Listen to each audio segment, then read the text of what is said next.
Welcome to Five or Flop, a podcast for the best and worst historical fiction has to offer. I'm your host, Grace. And I'm Erin, and you're tuning in for the last bonus episode before season 5. Woohoo! Which, big for us, because this is the third movie we watch for this season. Is it?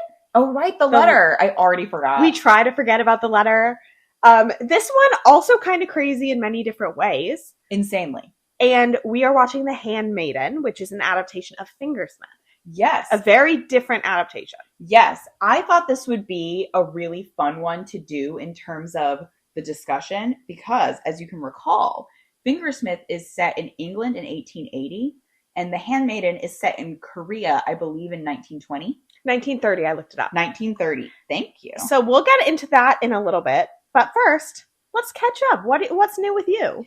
I have been quite busy, especially today, day of recording, because, bless her heart, one of my coworkers is having elbow surgery. What? What kind of surgery? Elbow surgery.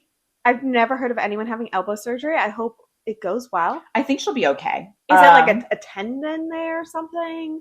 I don't know if you would know the details. I have more details, but actually let me not tell her business. Yeah, that's fair. So my coworker's having surgery, and thus she's going to be out for a couple weeks. So they're starting to train me to cover her job while she's gone. Okay. And she has a very different job from me. Yes. So I'm busy, I'm stressed. It's like you last week. I'm very happy to be the ambitious working girl and gain new skills. Exactly. However, it will take up a lot of my day. Yes, it is busy. So, I wish her the best on her recovery soon. Wait. And I am, working my way up the food chain. That was just like when I got promoted into a role. And so I had already had a vacation booked for a week. And then the girl I was taking over being her manager also had booked a vacation previously for the same week. So we were both out and there was no one else who was able to do the newsletter. So my boss was like, okay, this one person has to learn to do this for 1 week. And she was like, I never want to do that again. Well, if she really stretches, she can put it on her resume. Exactly. Well, that is busy, but I am glad you're girl bossing and learning new skills. I know it's skills you've been wanting to gain as well. So exactly. That's important. Now you can celebrate, react my LinkedIn post. Exactly. And I will. And I will comment something about, reaching for the stars or something like that. Please do. I'm going to be brainstorming. Okay. Well, in the meantime, while you're brainstorming, what's been up with you? Big news for me. So as we know, I love to travel. Mm-hmm. And I also had reason this week to book 2 hotel stays, which means I opened a Hilton credit card. Oh. To get the points. Oh. And I'm a Hilton loyalist. I was going to say, one of the reasons that we're such good friends is because we're both Hilton loyalists. And Hilton is the best hotel chain. So I already have like a bunch of points. And then I'm like, I could really be maximizing this. And then I'm like, they have a fee-free card. And I'm like, I could do that. I could get the bonus offer. No, it's like spend $2,000 in 6 months. And I'm like, give me not me on 6 Hilton days, hotels, just like, in general. On anything? Yeah. Please. And I'm like, give me 6 days and I got you. So anyway, so I did that. And then, so now I'm going to get hella points for my hotel stays. So I'm really happy about that. I'm waiting for my card to come in the mail. That's an idea that I should file away in my head for later because I have an American Airlines no fee credit card and it doesn't do shit for me. No. Like, you don't get into the lounges. You also don't fly that much. I don't fly that much. But that's why some of our other friends who've been on the pod before have tried to pitch me the American Airlines credit card that you have to pay for. Mm-hmm. And they're like, it pays for itself if you fly like X number of times. And I'm like, that's the thing though. Like, you do that. I don't do that. You need to get the Chase Sapphire one that I have. And you need to use my referral code, not any other friends of the pod, so I can get the bonus points. Is that what I should do for my birthday? Should I hold a PowerPoint night where everyone has to come with a couple slides convincing me to buy a certain credit card? Yeah, honestly. And then I'll just cut up my American Airlines one. That would be really funny, actually. I'll consider it. But yeah, so that's new with me. Are you reading anything good right now aside from, I know I'm doing a lot of pod preparation reading, which is why I have to consult my Storygraph to see what non-pod items I've read recently. Oh, I do have something that I feel important to discuss. Okay. I recently read The Personal Librarian. That is important to discuss. Yes, and it's important to discuss because way back in season 1, when I told one of our number one supporters, aka my mother, that we were doing this and doing a historical fiction podcast, she sent each of us a copy of The Personal Librarian. Yes. So The Personal Librarian may or may not be on the pod someday. Mm-hmm. It's hard to tell. but I finally opened it up and read it. And it's one of those books where, and I've said this to her already, the prose is not that special, but just I was not aware of the historical figure that it was based on before. Yes. And she is insanely interesting. Yes. And so now I'm just like, this book has given me so much because now I know about this insanely interesting woman.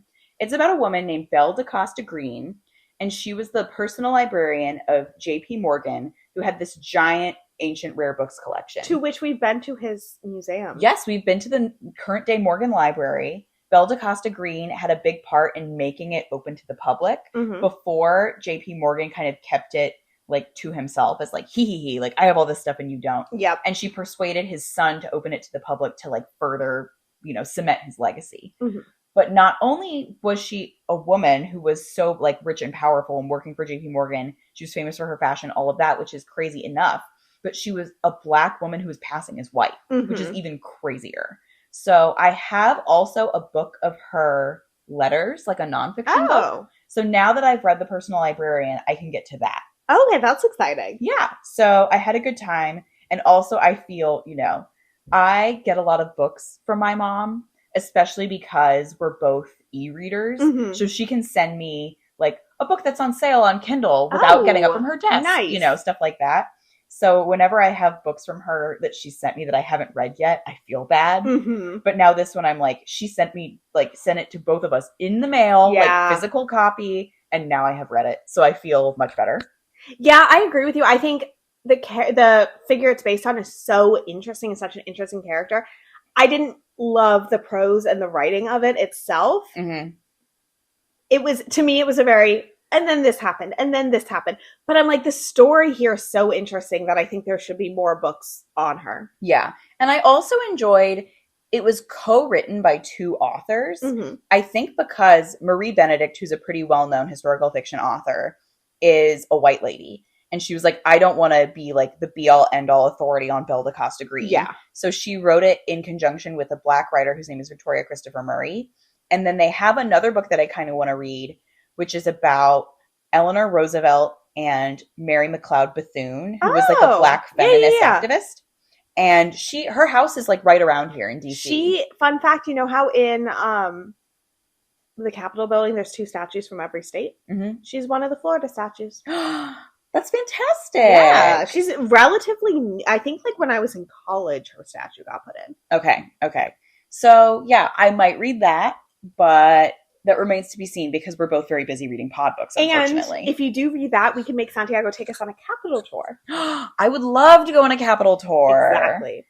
I am primarily pod reading right now, but because of that, and I don't think I've talked about this before, but I have been putting off my audiobook delivery of The Hunger Games for probably like 5 months now. You have. It's kind of crazy. And it's pretty much because I need to get through pod books. And I'm like, are you kidding? But I keep pushing and you it haven't off. before? No, well, I read The Hunger Games and Catching Fire in middle school, and I didn't like it, but I'm pretty sure it's just because I was not like other girls. Yeah, I get that. But then I watched the movies. That was a recent movie journey of me and Santiago's. Yes. All The Hunger Games up until, obviously, we haven't seen the one that's not released yet. Oh, right. But of course, we will be seated. So after seeing the movies, I'm like, wow, I really like these. Now I want to go back. Okay. And I'm like, this is a great audiobook drive to work journey for me. Well, I think certainly of the entire dystopian trend, and even in the like broader YA popularity trend, I think of any single book or series that is still held up as like genuinely good literature, it's probably The Hunger Games. Yeah, absolutely. Yeah, because like a lot of the other ones were not that good. Like Divergent was never good. Harry Potter's kind of had its downfall. Twilight was never good. That good. Twilight has gained respect in the pulp culture, like zeitgeist. For its role in absolutely. My favorite, my heart and soul, Percy Jackson, is getting besmirched by a bad TV show. Also it didn't really count. Like that's middle grade. It's a different... Yeah, it's a two different... Harry Potter's really only the crossover one I count. Yeah, because that has like such an adult audience that it's kind of for everybody at this point. Agreed. But yeah, so I'm excited to finally go on my Hunger Games journey once they finally deliver it to me. But right now I'm listening to an audiobook for Pod Season 5, which I will talk about when we get to that episode, but I'm quite enjoying it. Okay. Well, I wonder what it is. You'll have to wait and see. But first, we got to talk about The Handmaiden. We got to talk about The Handmaiden. So, and boy, do we have a lot to talk about. I had seen it before. I had not. Yes. But clearly I forgot some stuff because I was surprised at certain points. It, up until like, I would say maybe like 65, 70% of the way through the movie, it's pretty consistent. Mm-hmm. The book and the movie are both in 3 parts. Parts 1 and 2 are pretty much the same. Yeah. However, I would argue the pacing is much improved. Yeah, agreed. We watched this movie separately, but I watched it with data scientist Ashley. Okay. Because we lived together, and I said, I'm watching The Handmaiden. You have to watch it. And she said, okay. Yeah. And when it basically opens with Suki in the carriage going to the manor house.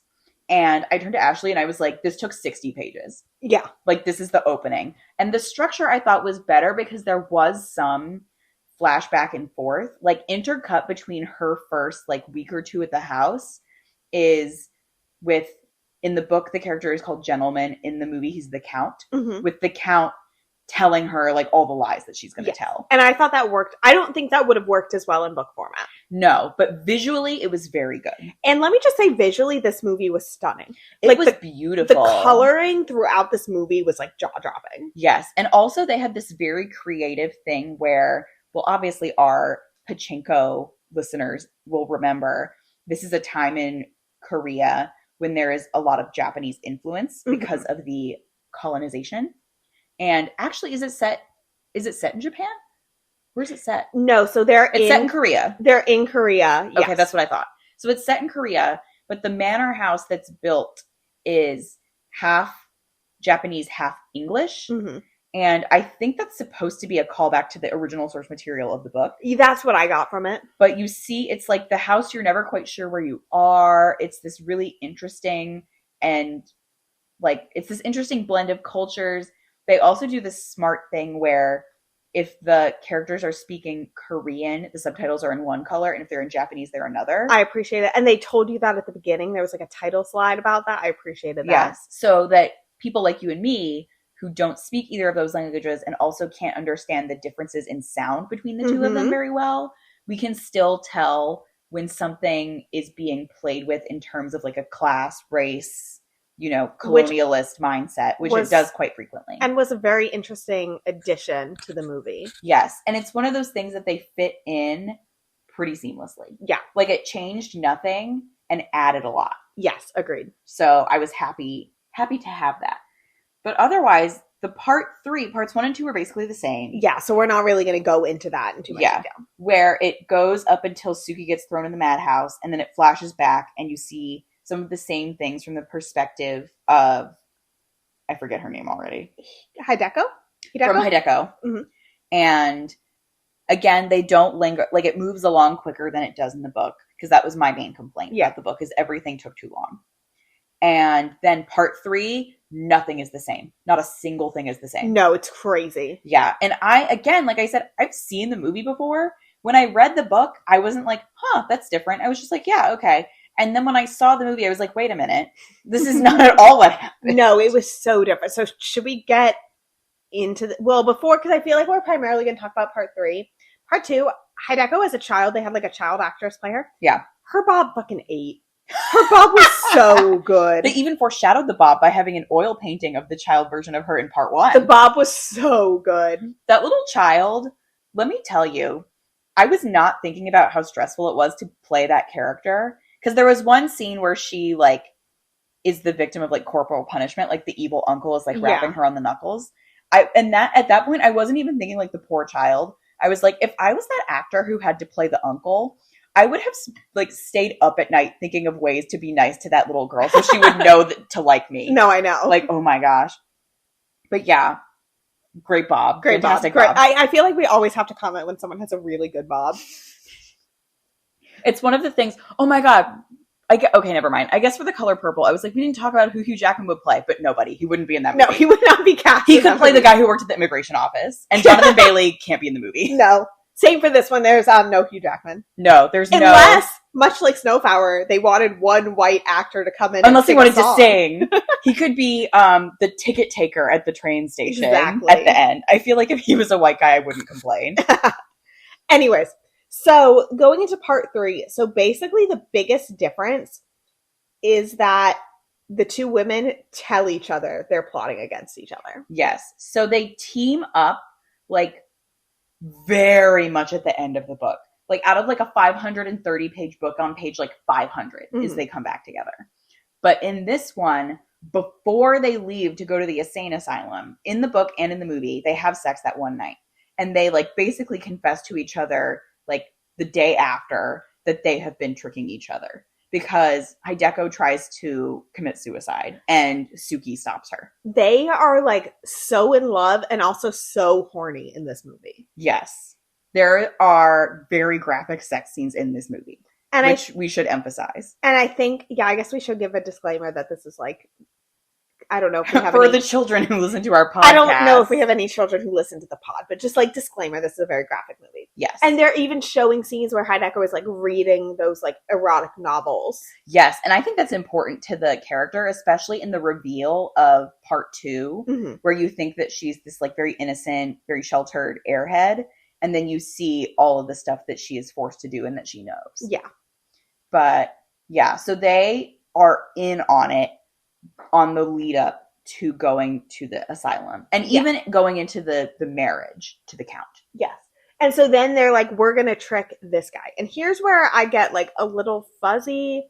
Maybe I like wasn't paying as much attention as I should have and like reading all the subtitles as closely as I should have. But like I get a little fuzzy about like I was so confused about why they still brought her to the madhouse. Like I don't know why that part had to happen. I think they don't explain it fully. Yeah.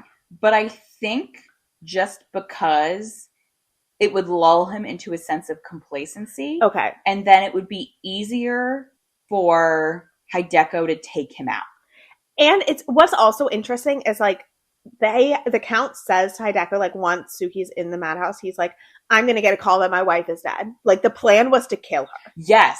Which was not the book plan. No. And that was a surprise to her too. Yeah. She did not know that he intended to drop Suki off at the madhouse and then have her killed. And then the revenge, Gentleman / the Count. The Count does die like Gentleman does. But the biggest difference is like they never go back home. No. The emotional crux of the book is in Mrs. Suxby as being like both of their mothers in kind of a strange way, like one by birth, one adopted, and that they were switched as babies. That plot does not exist in the movie. No. Not at all. They're just two random unrelated girls that fall in love. But so instead of them going back to the thieving house and then Gentleman gets murdered there, instead she, and by she I mean Hideko, she drugs the Count and the uncle's men like come to get him because he is like revealed as a fraud. Yeah. They write him and they say he's not a Count. He's like a farmer's son and he's conned you and like kidnapped your niece. And a notable part of that, well, two notable things I want to say that were different from the book. In the movie, it was the uncle's plan to marry Hideko. Yes, which I think makes sense. I think makes sense. I was actually, after that being in the movie, I was surprised that wasn't in the book. Yeah. And then the other notable thing is that the Count is Korean and trying to pass off as Japanese. Yes, which is, again, one of those things where we're like, it doesn't take away anything from the original, but it adds an interesting layer. So that's what they reveal about him, too. And I think the uncle himself also had, like, a similar backstory. Yes, he has this moment where the Count asks him, like, why do you prefer, like, have all these Japanese things and no Korean things? And he says, because Korea is ugly and Japan is beautiful. Yeah. Which... very interesting line. But yes, so then the Count gets taken back to the uncle and they go to the basement, which is the place where Hideko was sent to be punished as a child. And there's a big, really fucking scary octopus in the basement. I thought something way worse was going to happen with that octopus. Yeah. Luckily, the octopus is just kind of like set dressing. Yes. But boy, it's still scary. And I had to kind of watch like by not really watching. Yeah. Because then the uncle cuts off a couple of the Count's fingers, which I did not enjoy. No. And but again, I'm like, It's like, I thought the same thing about all the sex scenes, to be honest. I was like, this is graphic, but it's not gratuitous. Like, it fits into the tone of the movie. It is. I just have a really hard time with gory stuff, but it's hard when I'm trying to read subtitles, but also not look at anything. It is hard. Yeah. It is hard. I pulled this up because I felt like we should bring it up. This is a movie, and it was directed by Park Chan-wook, who's very famous, and he's done a lot of very good movies. So this is like, he clearly has like an idea for what he wants the style and tone of this movie to be, and he like really does hit it on the head. Yeah. However, I am squeamish and I don't want to watch a guy get his fingers cut off. Yeah, no, agreed. But then he's like, during the course of him being tortured and having his fingers cut off, he asks for a cigarette, and the uncle lets him have the cigarette because obviously it's 1930. Like, you have the right to have a cigarette. Of course. And it turns out they're mercury cigarettes. So he poisons the air and they both suffocate to death. That was so crazy to me. It was such a good reveal. And also, it wasn't even that like needless. It made sense because the Count knew he was going to die anyway. Yeah. So he then bought himself the painless death. Yeah. And he has some line that's like, this is a graphic line incoming. But then he says like, at least I get to die with my cock still attached. Which like, if I had one, I would prefer to die that way also. Yeah, agreed. And then he also gets to take down the evil uncle, who clearly has spent his whole life wanting to like ravish his niece. Yeah. And the Count, who is not an upstanding man by any means, goes like, how dare you? Like, you horrible, like, horny man. Yeah. But so they get their comeuppance, and then the two girls run away together. Hideko dresses up as a man to use the Count's passport to get out of the country. And then the end of the movie is them having sex on a luxury yacht. Which, what I thought was interesting in the ending was that it was such a parallel to the book, because remember in the book it ended and Maud was like, let me show you what I learned in the books. And it was her writing the erotica. And then them doing stuff. Doing the erotica. Acting out the scenes. And then it ended with them having like silver bells that they put inside of themselves, and that was one of the scenes that she had been reading out. Yes, it was a very good reflective callback. Where it's like not the exact same thing as the book, but it's this, again, like we said about The Color Purple, it's the same tone that the book was going for. You know what was also different that I forgot to call out? What? The aunt was alive. In the movie. So in the book, it was like her mother had been killed, and then she was just living with her uncle. But in the movie, the aunt had been alive and had been the one originally doing the readings and all of that, and was kind of like being forced to train Hideko in a way. Yeah, and like as her replacement. Hanged herself. Which is an echo later of when Hideko also tries to do the same thing from the same tree. Again, like, dark movie. Very dark. But there's enough comedy there to really play it up. Like, especially the two lead actresses are... in a lot of points of the movie, I would say, I don't want to say overacting because that sounds like an insult, but I do think they're like playing things up on purpose to achieve, like, I think maybe they were directed to those performances. And I think it works for the tone of the film because it's very dark, very serious, but it keeps you interested and it keeps you engaged with these two heroines who you do like end up rooting for. And the actress who played Suki, she was so good. She was so funny. The scene the scene where she stops Hideko from killing herself is like, Hideko tries to jump with the noose around her neck, and Suki physically catches her. Yeah, so she's like dangling, but the only thing keeping her from being strangled is Suki like holding her legs. And then at one point, Hideko tells her like, no, we're tricking you, like the Count is doing all this. And she just lets her go and screams like, oh, that fucking bastard.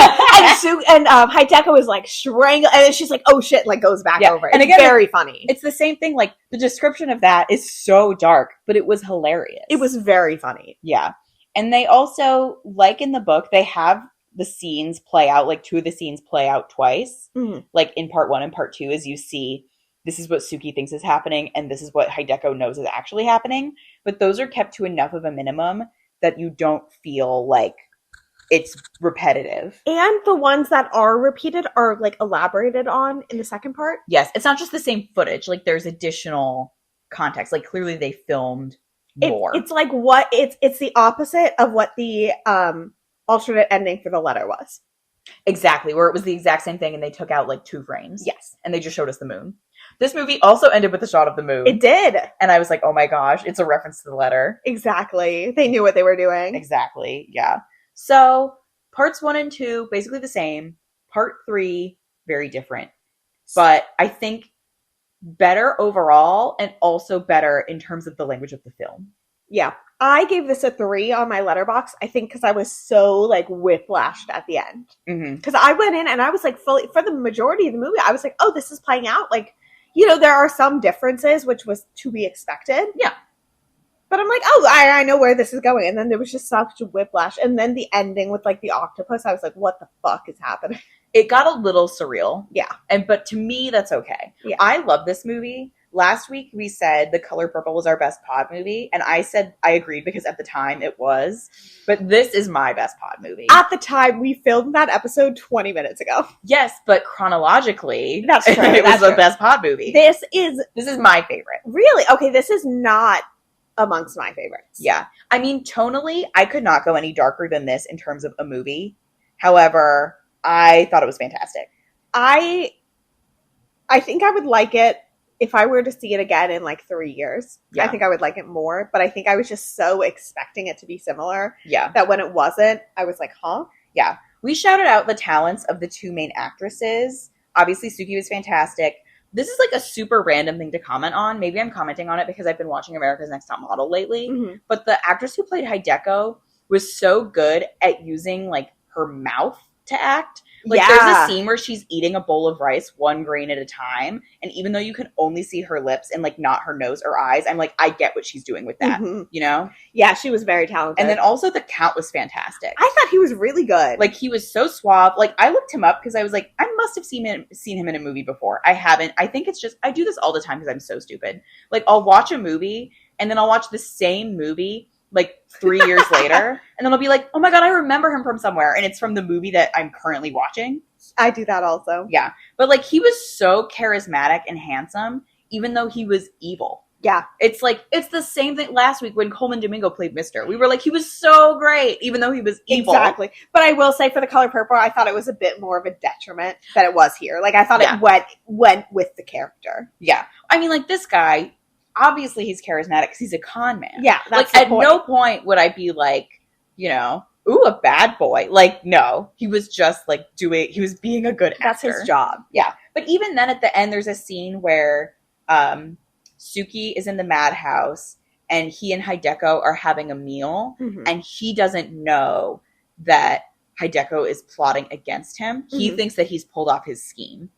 And he, like, gets a teeny bit, I don't want to say vulnerable, but I feel like the vulnerability came across to me. Yeah. Where he was like, I never cared about status. I care about being able to order a bottle of wine without looking at the price. And you're like, oh, I see like a piece of what you are, like as a farmer's son who came up to like be this. Exactly. Yeah. He played it very well. The uncle, I did think they cast the same actor in the past and the present. They didn't have like an old and a young version of the actor. He had crazy eyebrows though. The like wig they put him in to play the old version, because in part one he's playing the old version, and I'm like, he looks a little whack compared to everyone else. And then they showed him without like the wig playing the young version when they had the flashbacks with the child with the bob, and I was like, oh, he looks normal. So they could have cast another guy, maybe. And it would have been fine. Yeah, no, I thought he was good also. He wasn't in the movie that much, but I just pulled up the Wikipedia page to make sure I was right about Park Chan-wook, because that would be so embarrassing if I was wrong. And he's on the poster, so I'm like, okay, fine, you get to be in my summary because you made it on the poster. Yes. Now, this was, it would have been interesting if we went with this one for my birthday instead of The Color Purple. Yeah, yeah. I have watched it with a group before. That was the time that I watched it. But I do think this is not a party setting movie. No. Like, The Color Purple has songs. Only because of the songs. And the sex scenes, like, they're lengthy. They were, yeah. Like, there's one in part one, and there's one in part two, and there's two in part three, ? But the one that's in part two is, like, I don't know, 5 full minutes. It's really long. It is very long. And again, I actually think it was not gratuitous. It was, like, I think justified in terms of, like, the text of the film, but it was quite long. In comparison to the book, it was substantially more. Yeah. Yeah. And, you know, it's different mediums. Because of the book, I could see, like, a high schooler reading this book. I don't know if I would recommend the movie necessarily. No, I think you should be maybe a grown, or like maybe at least like 16. Yeah. It's like I probably could have and would have read that book in like middle school. Yeah, definitely. But I should not have watched that movie in middle school, you know? No. Or early, I said high school, I mean like early high school, you know? Yeah. Yeah, I know what you mean. Yeah. Yeah. But for me, I thought this was a great movie. So I was down with it. And I also think, well, I think it was better than the book because you know that I had like iffy feelings about the book. Mm-hmm.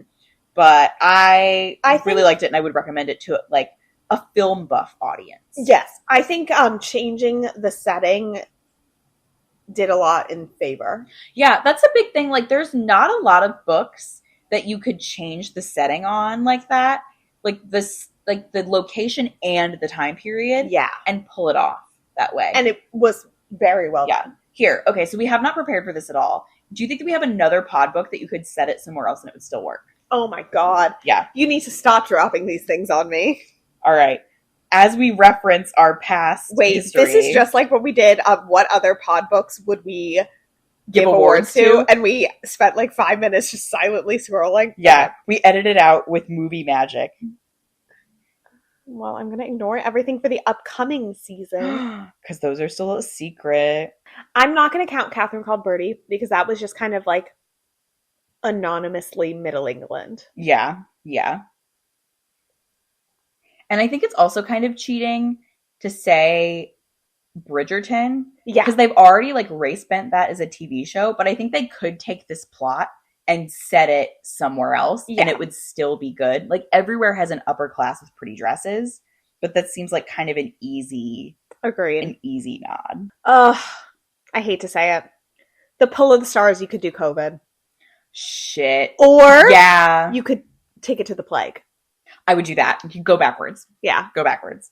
And they can still be gay. It's that fine. will be my vote, will be Pull of the Stars. Okay. Actually, I think during like even smaller, like more localized outbreaks of stuff, like you could apply something like this. That's true. I mean, like COVID and the bubonic are not the only plagues. Exactly. There's other plagues. They are the most likely to be. I might just not be creative because I'm looking at these and I'm like, they all seem so tied to like where they are. Grace doesn't have a filmmaker's mindset. I really don't. Okay. This is also something I would have to research to figure out what country I would want to put it in. But I feel like you could do Fellow Travelers somewhere else. Like, surely in the history of the world, there has been like a governmental crackdown that you could tie in to this personal story. I feel like you could even do it same time period, but make it the Soviet Union. And that would be really good. Oh my God, like a mirror. Oh, that would be so good. That is going to be the opera that comes to the Kennedy Center now that Fellow Travelers won't. Well, because the thing here that we saw with Fingersmith and the Handmaiden respectively is it's really about the characters and there's like universalities there. It's not about being British. Yes. A lot of the books that we have read, like for example, Under the Idolatries, I just say that because I just looked over and I saw it. That is so specifically tied into like Nigerian culture. Yes. So that one is hard to move elsewhere. Like The Kite Runner, you could not move that elsewhere. There are a lot of books that we have read that I think are like that. I think most of our books set in like America or England. Kind of, yeah. Aside from like the Underground Railroad. Yeah. I mean, and then like a lot of the books for the queer season, you're like, that's a universal theme. Mm-hmm. But then do you want to tear like the specific one away from the like experience of the country that it was set in? Like, do we? I don't know. Well, there you have it. Another pod movie down. Yeah. And that means the series of season 4 bonus episodes is over. Does that mean it's time to tell our audience what season 5 is going to be? It is. If anyone attempted to guess from the reading challenge, I bet you were very brave because I don't know if the reading challenge gives you enough information to guess the topic. I would love to know what people's guesses were based on the reading challenge, though. Because season 4, I think, was pretty easy to guess from the reading challenge. And season Probably 3. the easiest one yet. No, That's season true. 3 was the easiest one yet. You're right. But still, both of them were easy. Yes. Do you want to do the reveal? Sure. Thank you. It's such a privilege. The theme for season 5 is friends and family. That is right. We polled all of our friends and family members, i.e. the audience of this podcast. All of you listening. To see what books we should be reading on the pod. And guess what? We have a lot of guest hosts lined up. Oh, yes. Some old favorites, some who will be new favorites. We will have a couple episodes where guests send in a letter from afar. We made them write handwritten, a penned letter. Exactly. And then one day when we have a studio, we can put them on a bulletin board or in a frame or something. When we take the pod to YouTube. But, Erin, would you like to share when this season is premiering? The season will officially be premiering on October 7th with The Revolutionists, a play by Lauren Gunderson. Yes, which you can see if you are located in a certain city in Pennsylvania or if you are willing to travel. Exactly. So for this one, to reveal our guest in advance, my cousin is in a performance of The Revolutionists at Gamut Theater in our beloved Harrisburg, Pennsylvania. We were there so recently seeing Gamut Theater and an excellent performance of their Shakespeare in the Park, Love which we enjoyed so much. And we highly recommend that if you're in the area, you could go see The Revolutionists. And it would be so much more exciting for you because you'll know what we think about it. Well, if you go the second or third week, the show is open. I believe it opens October 4th. So if you go before... they open first. Don't go on opening night. Go later. So you know what we think about it. Yes, but all throughout the season, we will have friends, family members, all fans of the pod coming on and picking our books for us. We should bring enemies of the pod. We should bring on the person who gave us 1 star on Apple Podcasts. Oh my gosh. If we knew who you were, you would have gotten emails from us, but we don't know who you are. We're going to assume you were a spam bot. Because clearly no one would rate the pod 1 star if they had their wits about them. All right. Well, in the meantime, you can make sure to follow us on social media, Instagram, Twitter, and TikTok at 5oflop_pod. And now that season 5 reading challenge is live on Storygraph, make sure you're participating. We're trying to break our world record of 10 participants in the past seasons. I think maybe 8 participants. Maybe 8 participants.